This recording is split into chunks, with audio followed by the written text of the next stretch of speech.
Hopefully that doesn't make things go haywire. Okay, we're live. So today's the last day we're covering the symposium, and I hope it's the last day that we're going to cover, at least in any depth, Plato. And with whatever time we have left, if we have time left after that, we'll get things set up for Descartes. So absolutely guaranteed we will be discussing Descartes next meeting. So if you haven't already, read the first meditation. Read Descartes' first meditation. That's this textbook here. Or if you want to go with some different version, that's fine. If you have this textbook, um, basically you're just going to start on page 13, I guess, is where the first meditation starts, and it's pretty short. 13 to 17, really quick reading there. So even though you got your paper due, not too much. Uh, and Jocelyn, she in the comments she wrote that if you once you submit your essay, you get a confirmation email. So thanks for letting us know that. That's a good way to verify. Make sure look in your inbox. That will give you some assurance that it was submitted correctly. So anyway, last time we got almost to the end. I was sorely disappointed. I think if we hadn't experienced so many technical difficulties last time, I think we started like 30 minutes late. We probably would have ended almost perfectly. We would have ended with the quote I wanted to end with, but unfortunately we didn't. We got a good ways into Socrates' speech, or Diotima speech, or however you want to characterize this last part of the dialogue. And so we established the definition of love as a desire for beautiful things. We answered the question why do we have a strong desire for beautiful things? Namely, once we get them, we believe that we will achieve happiness, self-fulfillment, contentment, eudaimonia in the Greek.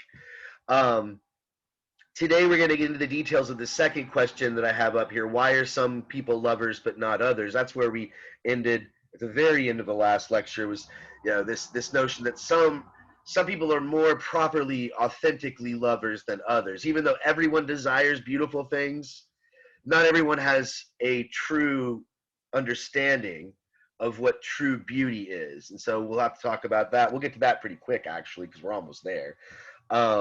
But what I want to start with is this next question. What is the function of love?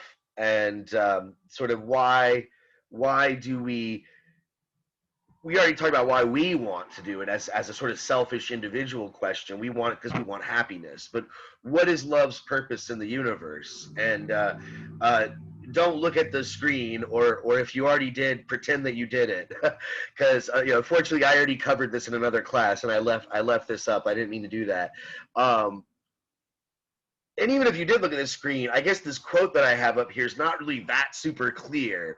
What is the function of love, this desire for beautiful things, in the grand scheme of things? What is its purpose in the universe? We all know why we want it, because we think that once we attain that object of love, we get happiness. But you might think about asking the question this way. If you were God and you were creating the universe, why would you include love in it? Or you could ask it this way, similarly, if you were an evolutionary biologist studying nature and you were just studying love as a natural occurring thing in nature, but you had to explain what its function was from like an evolutionary standpoint for survival or whatnot, what kind of answers do you think you'd come up with, or what would be an appropriate answer?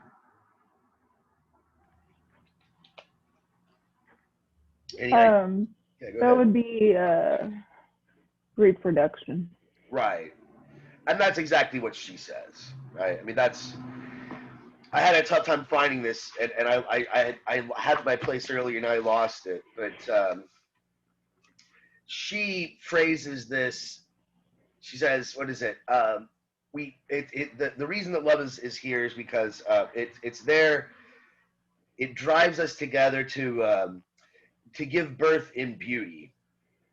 And then she adds this other qualification, whether in body or soul.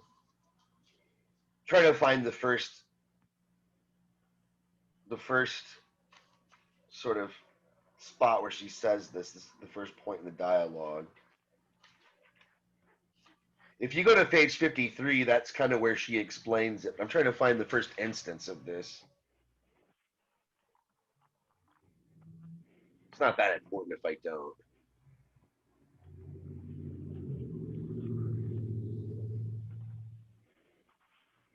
Oh well. All right. Well, let's look. Let's look at again. Let's look at page 53. And if you're going off a different translation than the one that I have, it's line 206C. And this is Diotima explaining to Socrates what she means by to give birth in beauty. You know, why is love a thing? What does it do for the universe? What's its function? It makes living beings, whether animal or plant or human or anything that is, come together to give birth in beauty. And so and again, whether in body or soul, we give birth in beauty in body or in the soul. And so we're all pregnant. Whether in body and soul, and as soon as we come to a certain age, we naturally desire to give birth. So everyone is just, you're born pregnant, whether you know it or not, right? Now, no one could possibly give birth in anything ugly, only in something beautiful. That's because when a man and woman come together in order to give birth, this is a godly affair. You might argue that last line is a divergence from the previous speeches, which tended to seem to elevate the homosexual, namely the male love. This one seems to make the heterosexual, man and woman come together to give birth. That's a divine, godly thing. Pregnancy, reproduction. This is an immortal thing for a mortal animal to do. I think that's very poetic, kind of a pretty line there. It's a reproduction, pregnancy. It's an immortal thing. It's immortal. It's gone. I mean, how long has pregnancy and reproduction been around? Since the beginning of things, right? So it's an immortal thing for a mortal, for us, mere mortals who have this one life to live. We participate in immortality through reproduction, right? Through birth. And this cannot occur in anything that's out of harmony. Ugliness is out of harmony with all that is godly. Beauty, however, is in harmony with the divine. Okay. So, what is this beauty she's speaking of? When we think of it in strictly physical terms, that might not be the most politically correct way of looking at it, but she gives us a clue here. It's not just birth in the body, it's also birth and beauty through the soul. I guess I'm assuming most of us here, if not all of us, have an idea what she's talking about when she talks about birth in the body. Okay, like, yeah, you have kids. Okay, animals have offspring. What might she have in mind when she speaks about birth in beauty in the soul? That's not quite as clear. Unconditional love for the child, maybe. I still think though that so even though so you have this love for the child that is selfless or unconditional, no matter what, you're gonna love them. So that's more intense. I guess that's definitely deeper than some of the other types of love that were focused on in the previous speeches, like that tended to focus on like intimate others, right? Somebody that you're having sexual relations with. But she's not talking about the relationship between a mother and a child. She's talking about, I think, the relationship that brings about a child, that brings a child to term. And in a way, I know why you say that, and I can see why you would say that, but in a way, I think the way that she's characterizing birth in this sort of having kids sense is actually more selfish. that it is selfless, even though, she might grant it that you'll do all these great things for your children, you'll sacrifice your life for them, you'll do all these wonderful things for your offspring, even at great cost to yourself. But in the grand scheme of things, why do you do that? According to her, I'm not saying she's right, but why? It's kind of a selfish reason. It really. To preserve their life. Well, you want to preserve their life, but how does that benefit you at all? No, not their life. I said their love. Okay, all right. Yeah, I guess So that would be you selfish. have. Right. I wrote in my essay. It was supposed to be a living example that your love once existed. Even Okay. if, Yeah. even if it doesn't really benefit the thing, the craft, or the creature, it's selfish reasons to keep it alive. Right. Yeah. When you first said that, well, there's a couple ways I can go with it, but I think the second part where you were saying that, like, in a way, it's a symbol of what you were, this love that once existed, or something like that. That lives on. I think that she tries to characterize having children as a form of immortality. It's definitely, you're not immortal. Obviously, none of us are immortal, right? We only have this one life.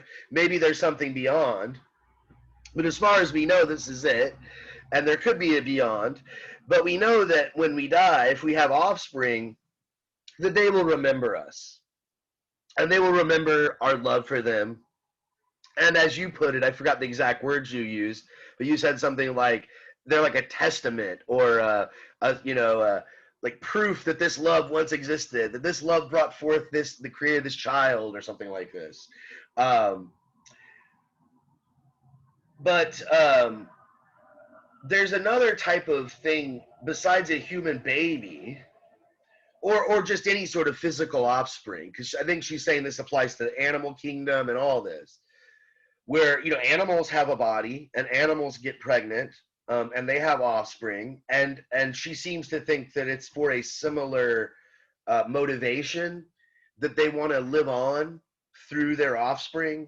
It's a sort of way to be immortal, to sort of cheat death. um,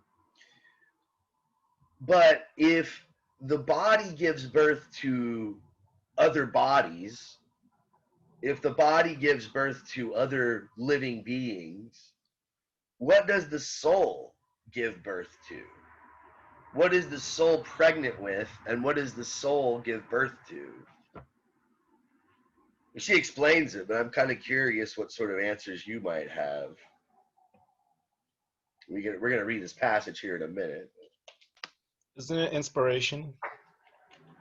Well, you're close. I think I don't know if I want to say yes yet, because I think in a way you could argue that inspiration is involved in both, right? Like in the first case, when you get pregnant in body, it's kind of a vulgar inspiration. Like you just have the hots for somebody and you want to Yeah.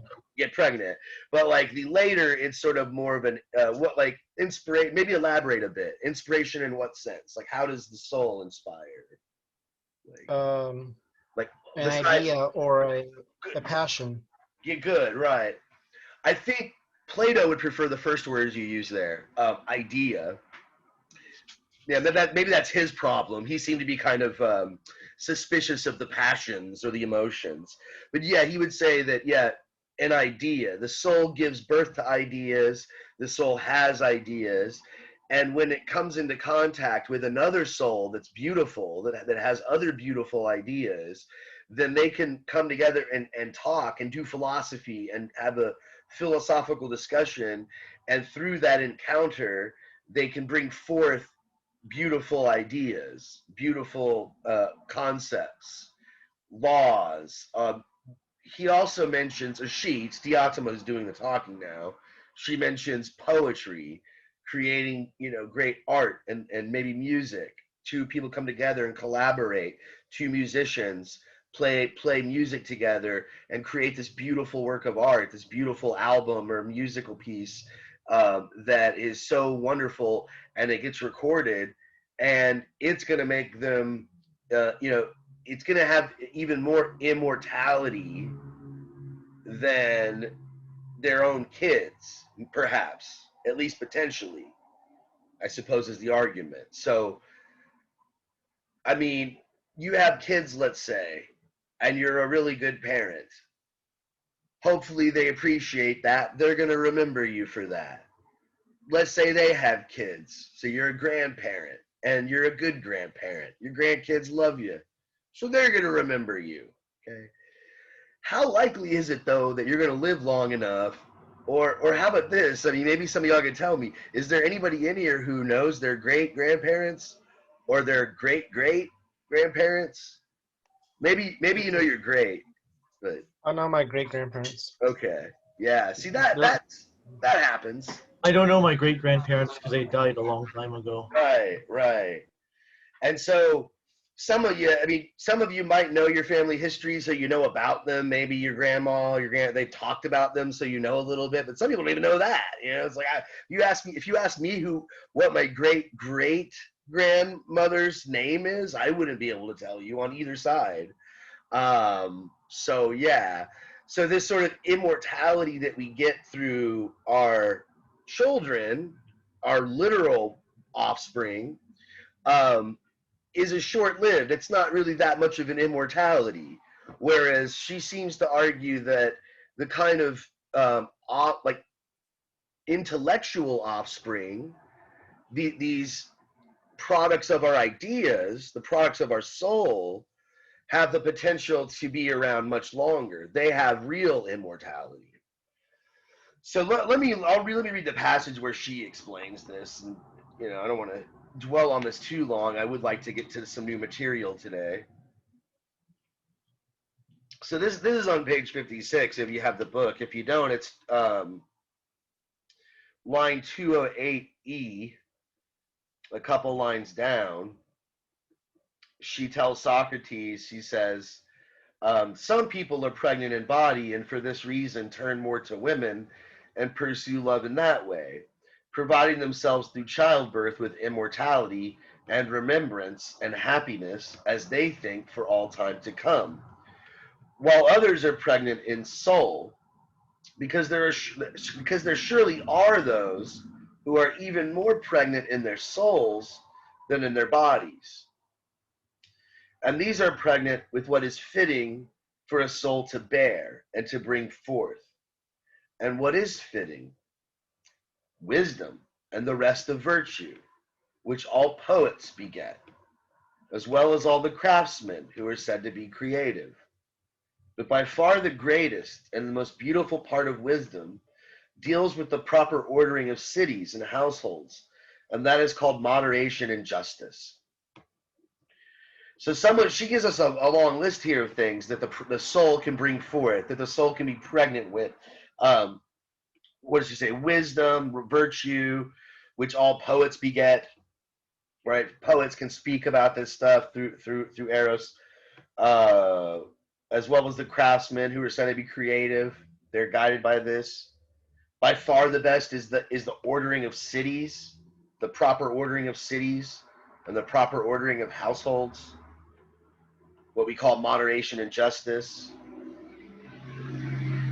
When someone has been pregnant with these in his soul from early youth, while he is still a virgin, and having arrived at the proper age, desires to beget and give birth, he too will certainly go about seeking the beauty in which he would beget, for he will never beget in anything ugly.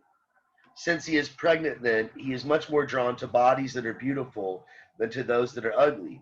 And if he also has luck to find a soul that is beautiful and noble and well formed, he is even more drawn to this combination.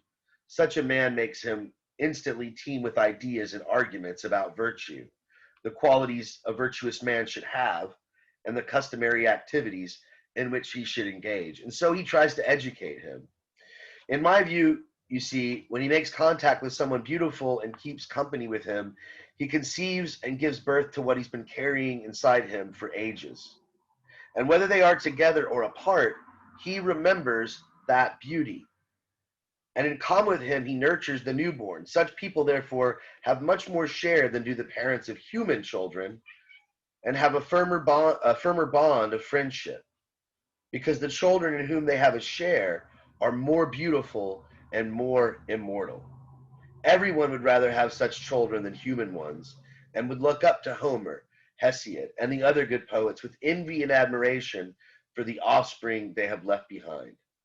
Offspring which, because they are immortal themselves, provide their parents with immortal glory and remembrance. And so it's like I was saying, you've got two individuals who come together and they share this experience, whether it's maybe two musicians who record an album together, or two scientists who come together to work on a project, and they come to a scientific discovery that revolutionizes their field. That will make them famous in their field and renowned in the world of science. And even after they're dead, all the scientists will talk about them in the textbooks and their experiments and their research project. And so, that they'll be so proud of their intellectual offspring, their soul babies, that those will pale in comparison to any human offspring that one might have. I don't know if that's the case in every scenario.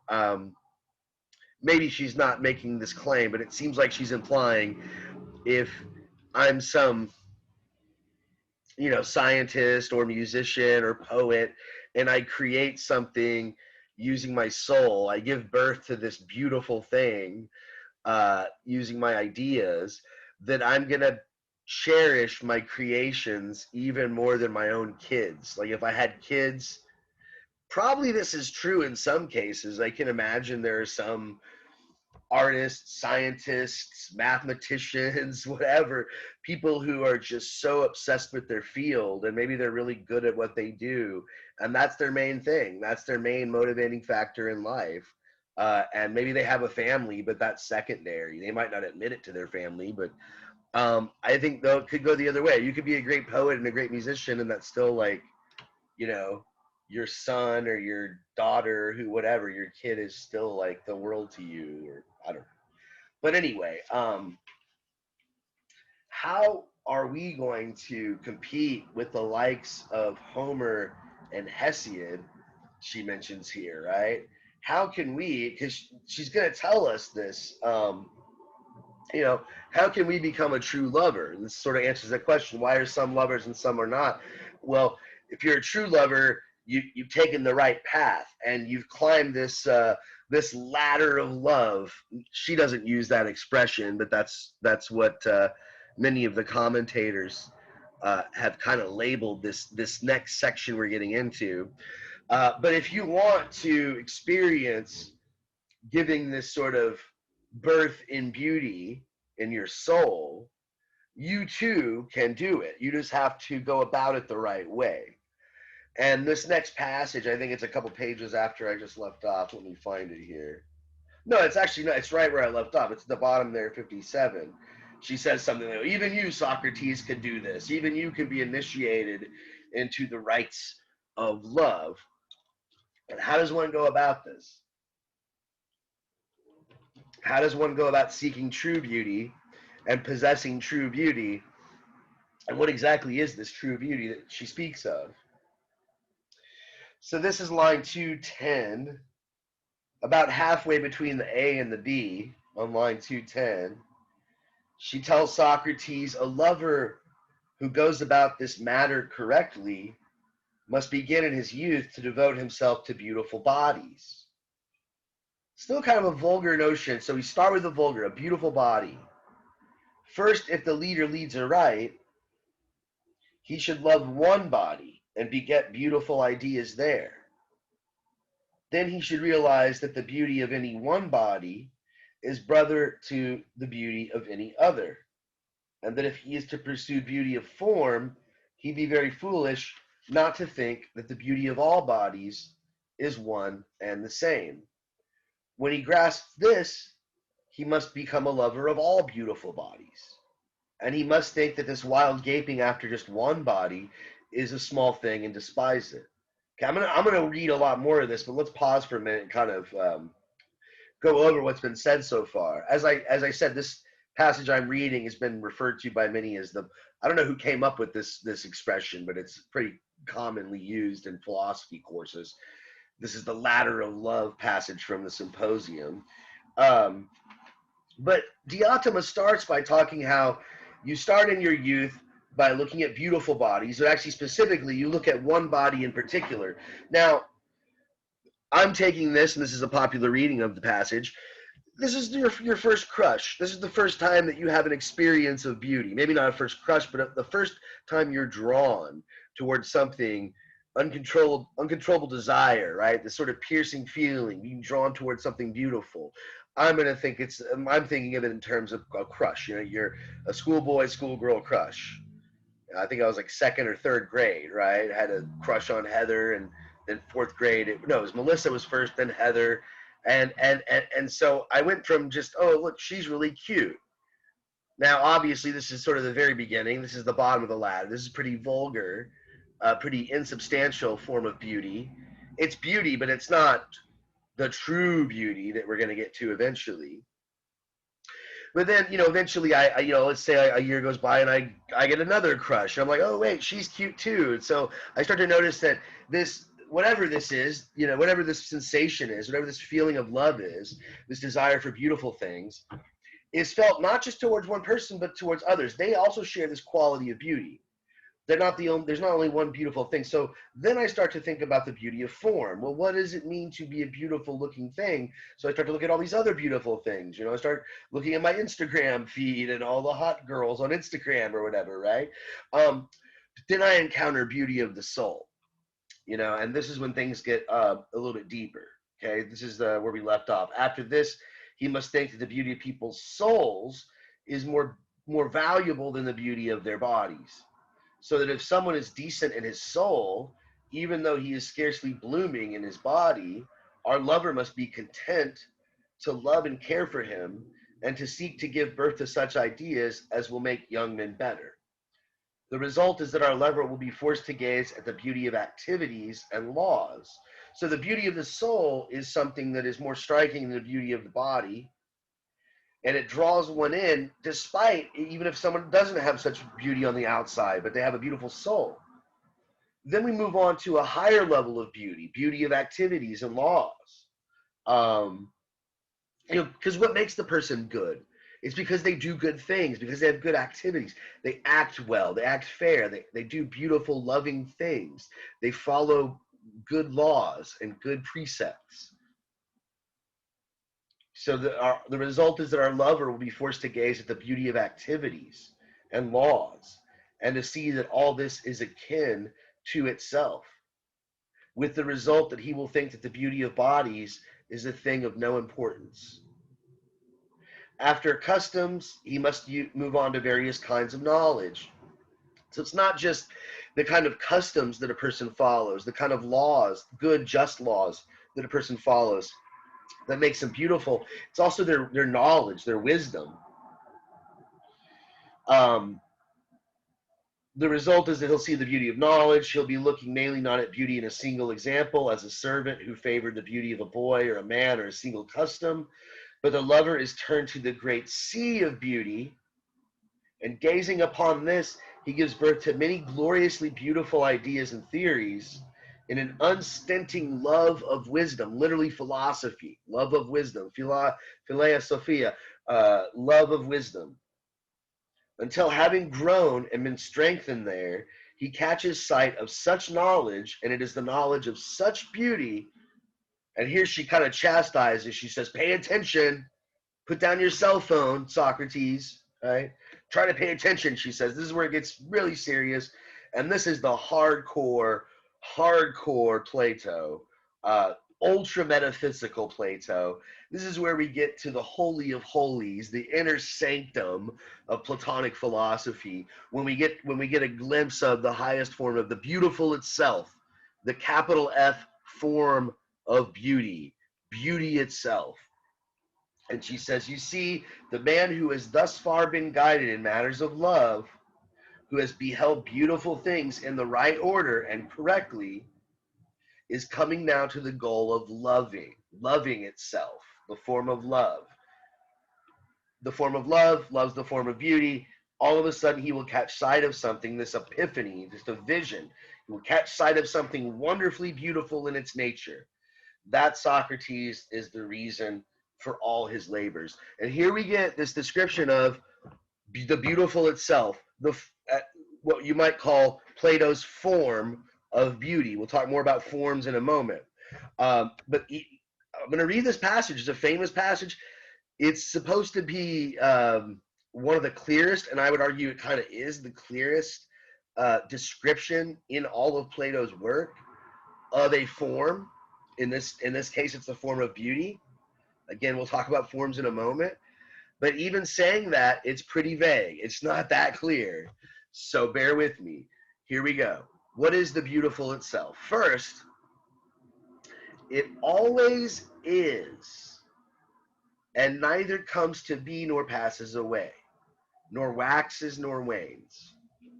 So most things are coming to be, waxing and waning. I'm coming to be right now. My body is getting older. Every second, I get a second older. I got a birthday coming up, right? It's becoming more and more obvious. So that's my physical body, right? Everything in here, this pen who's coming to be and going, it seems pretty stable. This pen doesn't seem to be in the process of decay, but it is. It's not going to last for all eternity.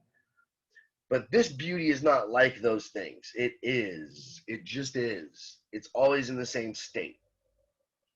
It's not the second, so it's not beautiful this way or ugly that way, nor beautiful at one time and ugly at another, nor beautiful in relation to one thing and ugly in relation to another, nor is it beautiful here, but ugly there, as it would be if it were beautiful for some people and ugly for others. Nor will the beautiful appear to him in the guise of a face or hands or anything else that belongs to the body. So not only does it not change, it's not relational. It doesn't look beautiful from this, sometimes you're like, well, I got to hold the camera at this angle because that's my shot. That's my angle. All the models, they know their angles. That's sort of the term in the modeling industry. You know the right angle for your face or whatever. No, this is like beautiful at every angle. It's not beautiful here or from this angle. It's not beautiful from one perspective or according to this person's taste or because of this culture's taste. It's just eternally beautiful, doesn't depend on perspective, doesn't depend on relation to anything else.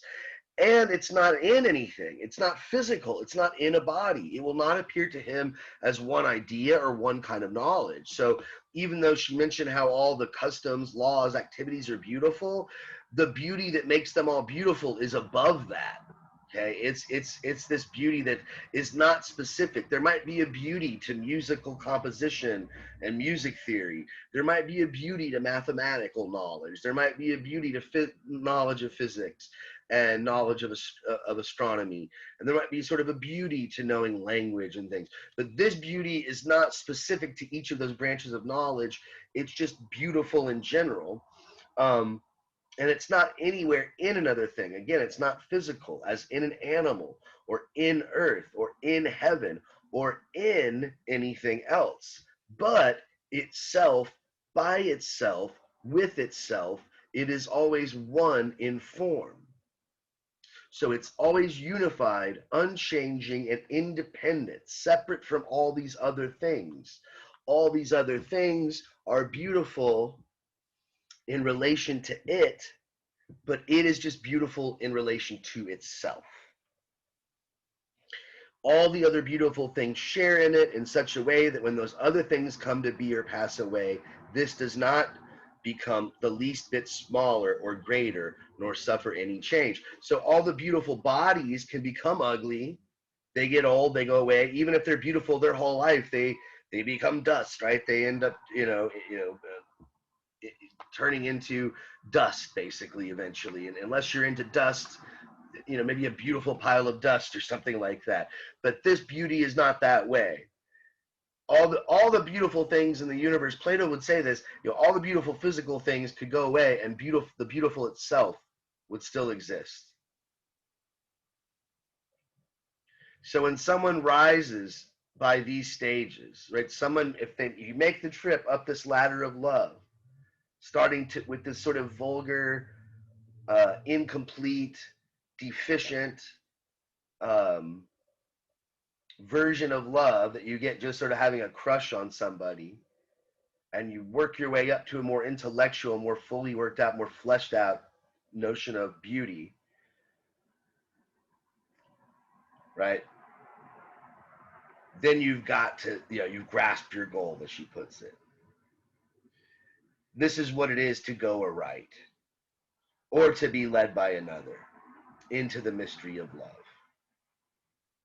One goes always upward for the sake of this beauty, starting out from beautiful things and using them like raising stairs, from one body to two, from two to all beautiful bodies, then from beautiful bodies to beautiful customs, and from customs to learning beautiful things. And from these lessons, he arrives in the end at this lesson, which is the learning of this very beauty, right? The beautiful itself, the form of beauty. So that in the end, he comes to know just what it is to be beautiful. So when we get up here, we encounter the form of beauty. We have this sort of, I don't know, you might call it an epiphany, sort of enlightenment of some sort, and then we have an understanding of what true beauty is itself. It gives us an understanding, and it also explains, I suppose, what makes all these lower levels of beauty beautiful, but also deficient, how they lack perfect beauty the way this form of beauty does. Okay, where the heck do I go from here? So, as I said before I read this passage, as vague as this is, we don't get a lot of a description of what beauty actually is, more so than what it isn't, and what doesn't pertain to it. Change never changes. It's not based on perspective. It's independent of all other things. It's in this state of being. It's not in a process of change and becoming. But it's not exactly like, if you didn't know what the word beautiful meant already and somebody just read that passage to you, you'd probably just be lost. You'd be like, what the heck are you talking about? This is the beautiful itself. And I mentioned forms. Sorry, I gotta adjust my seat here. I mentioned forms, and even though the word form is not used in that passage, what's basically being described there is the form of beauty. And Plato is famous. If you know anything about him, you probably know the theory of forms. It's kind of odd that we're just now getting to it, right? We're just so behind on everything in this class. The theory of forms, Plato's theory of forms, is a metaphysical theory. Okay, it's a theory dealing with the fundamental nature of what is real. Right? What is the nature of reality? And for Plato, the world can, and I think I even mentioned this on maybe like the first day of class. I was just giving examples of metaphysical theories, and I mentioned Plato's theory.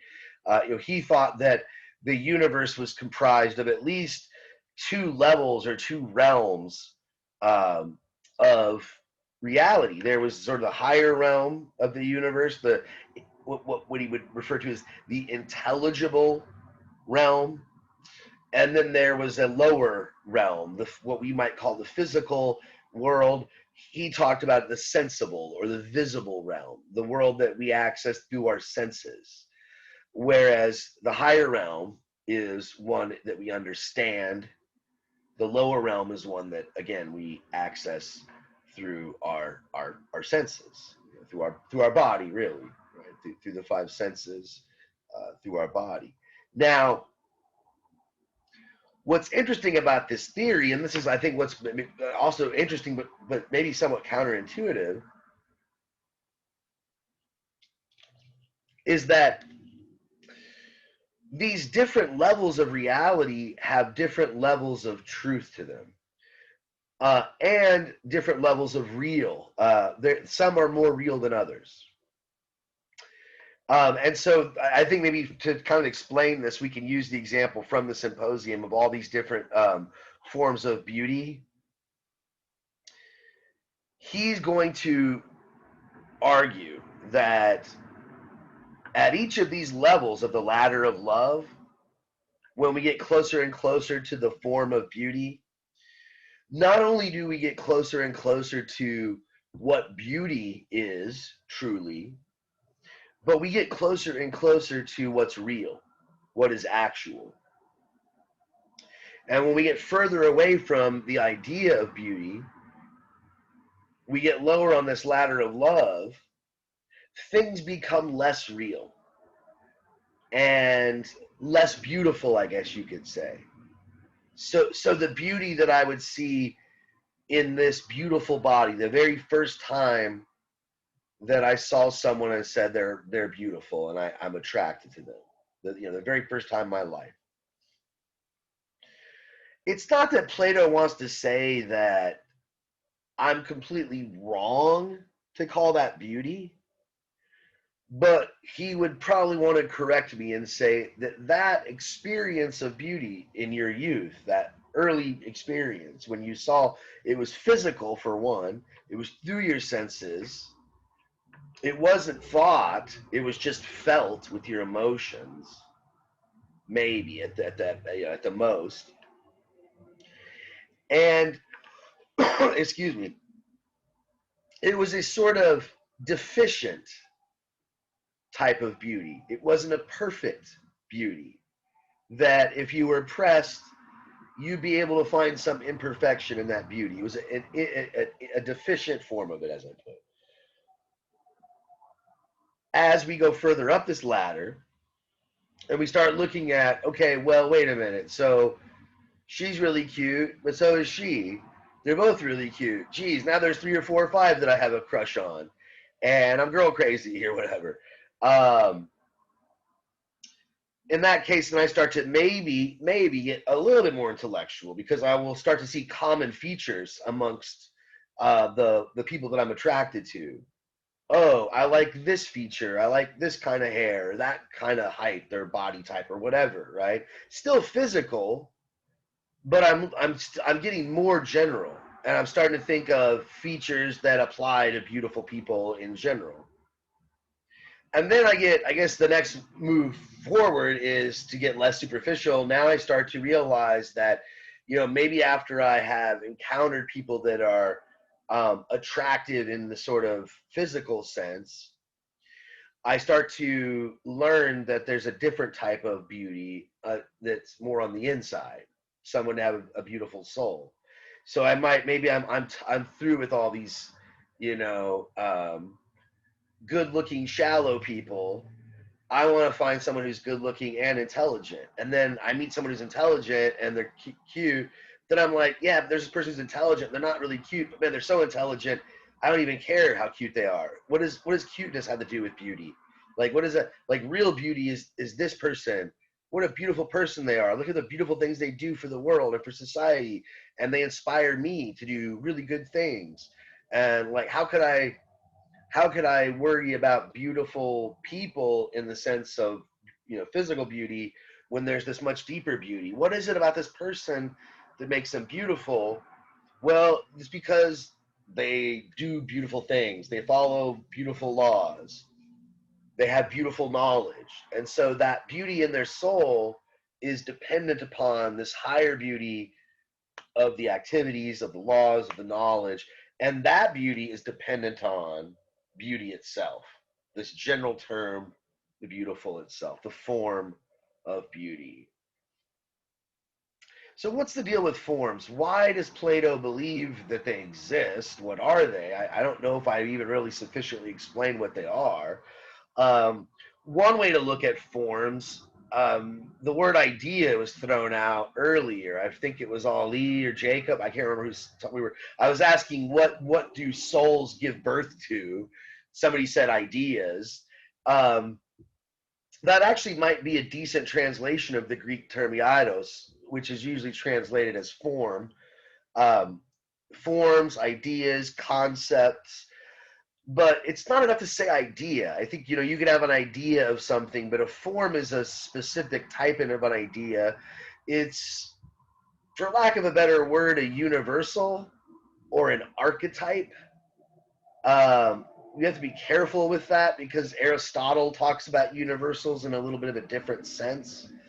Um, but for Plato, they're a little bit more than just some word that we attach to things to kind of categorize them.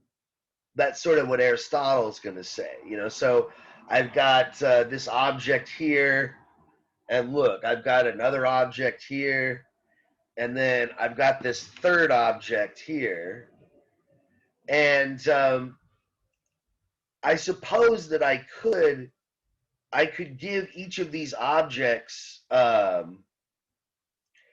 could give them like a name, right? I could call this one a pin, and I could call this one a spin, and this one's a clin, and this, I don't have any more, sorry. Why don't I do that? Well, they all have these same features. They all look similar. They're not identical, but they have a similar enough shape. Why do I call all these things by the same name if they're different objects? Anybody have any better answer than I just gave? Just they kind of look the same, sort of. It's kind of Aristotle's answer. They have similar features. He says more. He says more than that, though. But what is it about? Why don't I have a different name for every different thing? Everything's different. Why not call it something different? You know.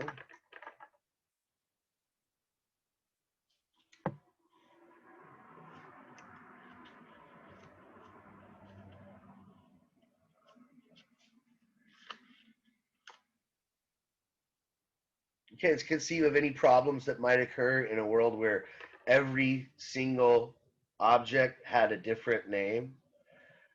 Yeah, Tatiana says because they're similar in one way. That's kind of different what I said. I said they look similar, but what's the one way you're thinking of? What's the one similarity they have? What's essential about these things? Why do I call them pens? What is penness? How do you define pens? You define it by its function, maybe?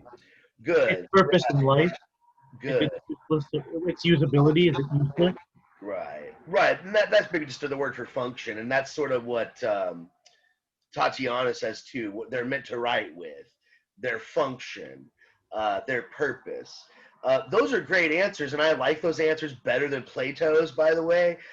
That's not quite Plato's answer. Plato might say that the function is a part of it, but that's basically Aristotle's answer. Aristotle's going to say, look, all these objects, they have similar functions, and these objects were man-made, so they were made for a purpose. They were like specifically made to write with. No one made them for decoration. They were specifically writing utensils.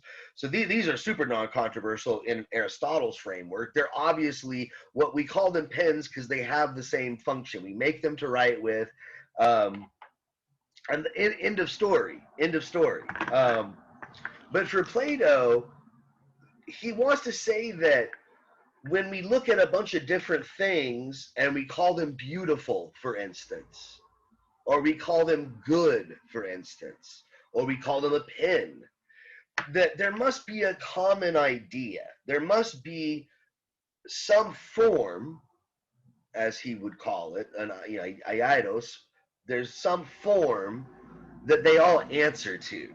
The form of penness, okay? And this pen, this is the thing for me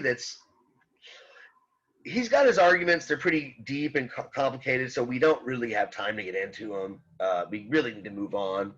But he does, he thinks that penness, beauty itself, goodness, deskness, chairness, whatever, whatever there's a form for, the form, the idea, is the cause of the thing, and the form is absolutely independent of the thing.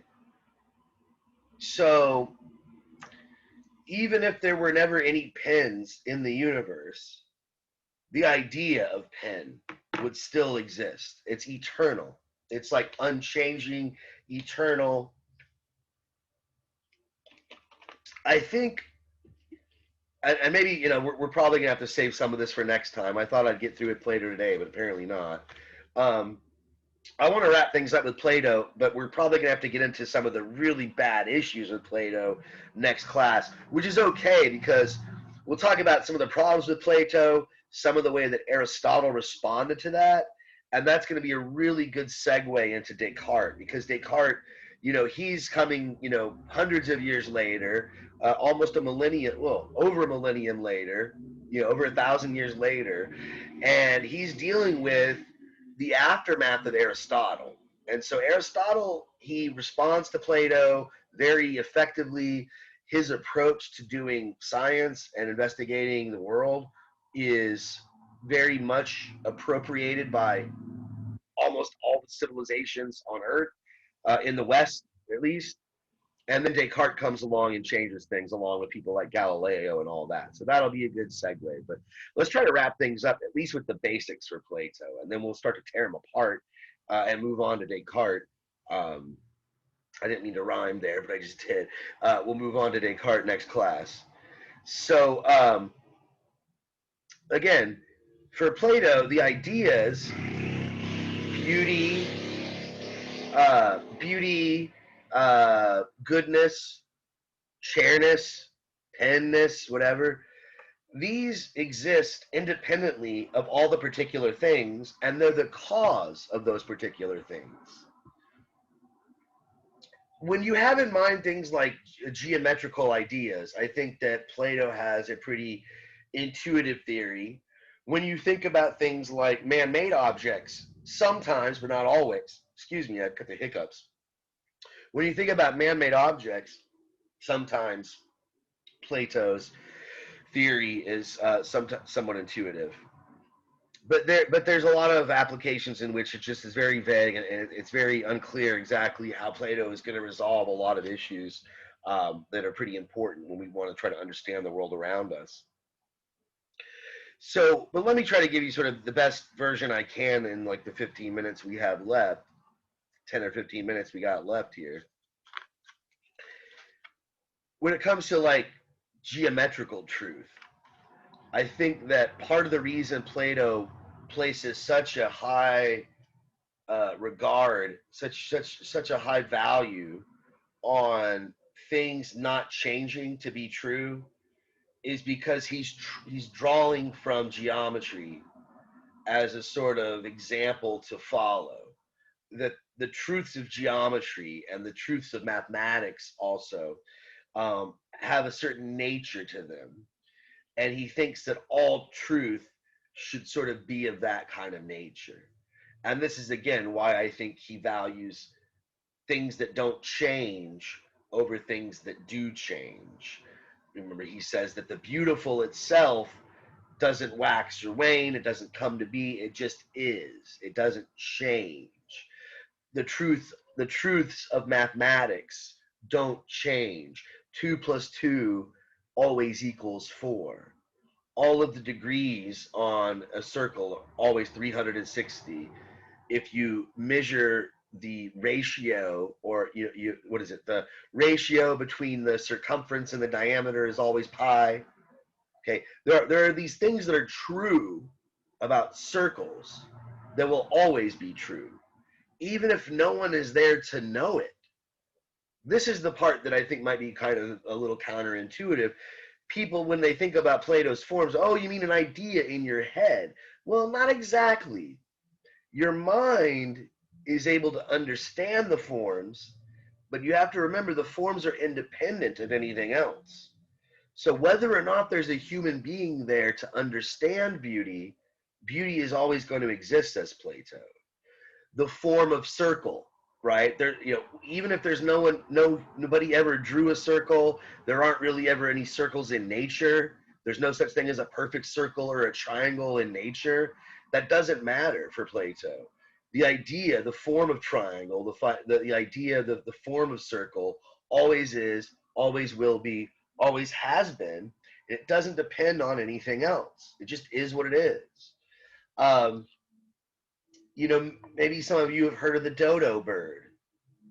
The dodo bird, if you ever saw Alice in Wonderland when you were a kid, I think there's like a cartoon dodo bird on the island when she first gets to Never Never Land, or whatever the heck they call that place, when she goes down the rabbit hole.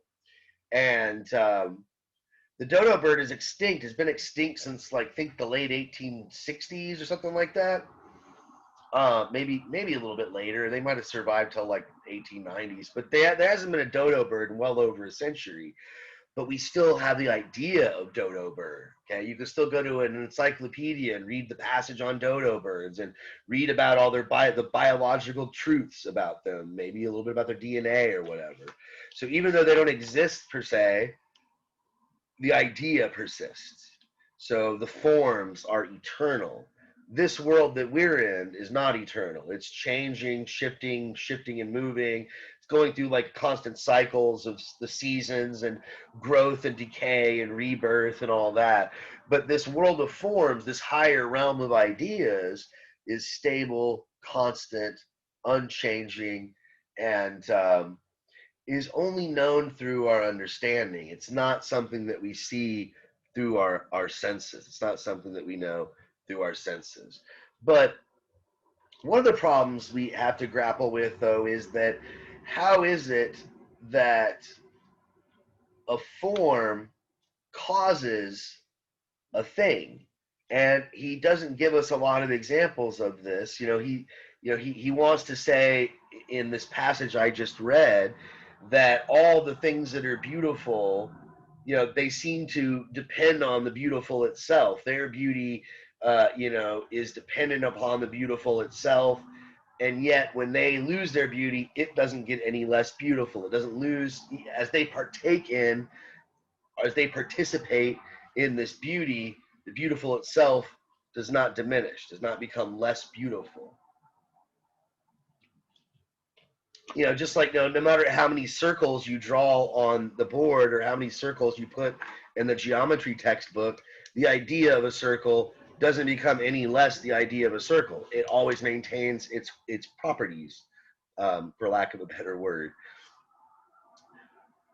But how does an idea cause a thing? I think when Plato gives some examples, they're pretty straightforward, but how does this apply to other things? He says that, for instance, in the Republic, that when a craftsman, for instance, is building a desk, so you've got a carpenter, let's say, who is building a desk, he's guided by the idea of deskness.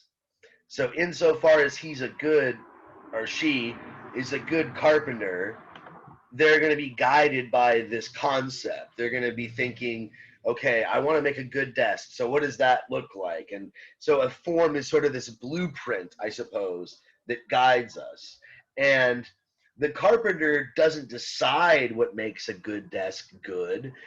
It's just inherent in what it means to be a desk. It's just given what a desk is and how a desk is defined as something to write on, I suppose. Maybe we could come up with a better definition. But given what the essence of a desk is, the carpenter has to build it a certain way. He has to build it with a certain amount of legs and stability and a flat enough surface to write on. He can't just change that and it's just still a desk. That is something that he doesn't determine. It just is. And he's following that blueprint that just is. And so that's some example. But how does the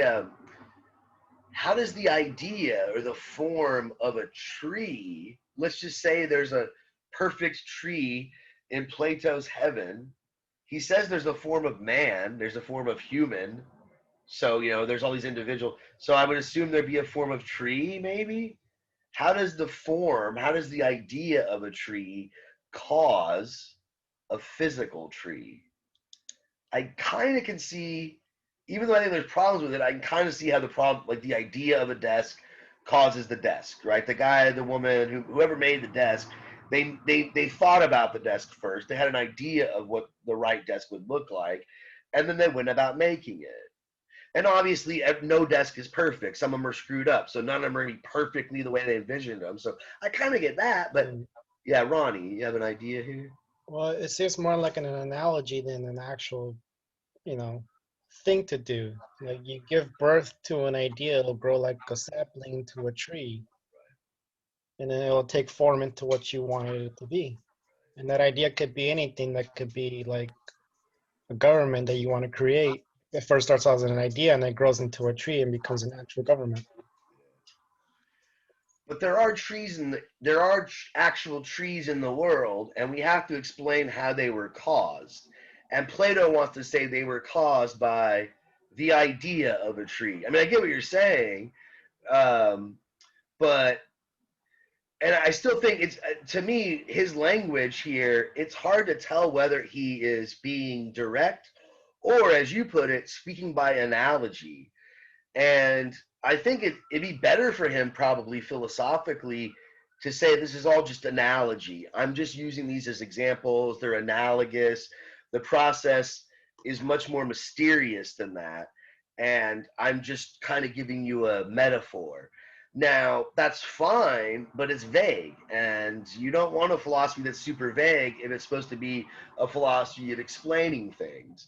And if you read the later Plato, the last few dialogues he wrote before his death, he seems to imply that, yeah, I was just analogizing and all those examples from the Republic about, an idea, like, but here's what really happens. But he never really gets clear about the interaction between this higher realm of forms. How does this higher realm of forms cause the physical? How does it do this? It's not really that apparent. In the case of trees, I'll help you out here. One way you might say that he answers that question: how does the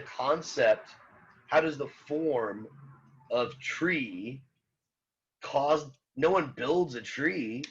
Well, actually, someone did, says Plato. If you read one of his books, the dialogue, the Timaeus, in that dialogue, Plato, or at least Socrates, speaking for Plato, it seems, they contemplate the creation of all that is, and all that comes to be, and they're thinking about the universe and how it might have been created, and they never really conclude with any certainty how the universe was created. All you get is a quote unquote likely story, but the likely story, according to Plato, is that the universe, all the material stuff, the matter in the universe, was organized by what he called a demiurge, this sort of deity that was in between the non-physical God, the perfect God, and the world of, the created world. And so trees, I guess God created trees. He instructed his builders, or builder, the demiurge. He instructed them to organize the universe in a certain way, and a part of that organization including trees. So I guess trees were a necessary, they were necessary furniture for a universe. So when God was creating the universe, he understood the tree. He knew what treeness in itself, the form of tree was, and every tree in the universe is an approximation or an incomplete or imperfect version of the perfect tree in Plato's heaven, right? The form of treeness itself. I hate to be so dismissive of it. I sound like I'm laughing, and I kind of am, but it's true that there aren't a lot of Platonists left in the world, and most of them, that from what I understand, people that are actually Platonist in this deep metaphysical sense, they actually believe in forms, separate higher ideas that are above humans, like the idea of a triangle exists like outside of space and time, just out there in the ether, in this sort of the astral plane. It From what I understand, most Platonists that are modern day contemporary Platonists are typically mathematicians and geometers. And I can kind of see that because his examples for mathematics and geometry are much more convincing than when you start talking about trees and individual people and events and things in nature. And also when you start talking about things that are relative, like small and large, and you know, things like this, you know, is there such a thing as smallness itself? And these are very relative terms. So I'm running out of time. I feel like I'm rambling, so it's hard for me. Plato's such a big thinker, and I want to give him as good of a shot as I can when we get to his metaphysics.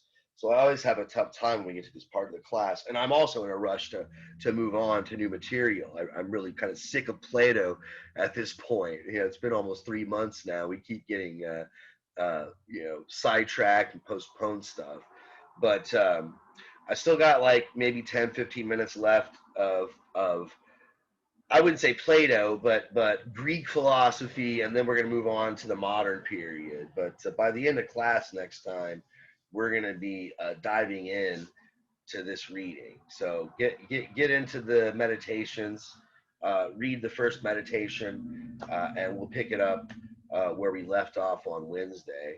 I'm going to stop recording.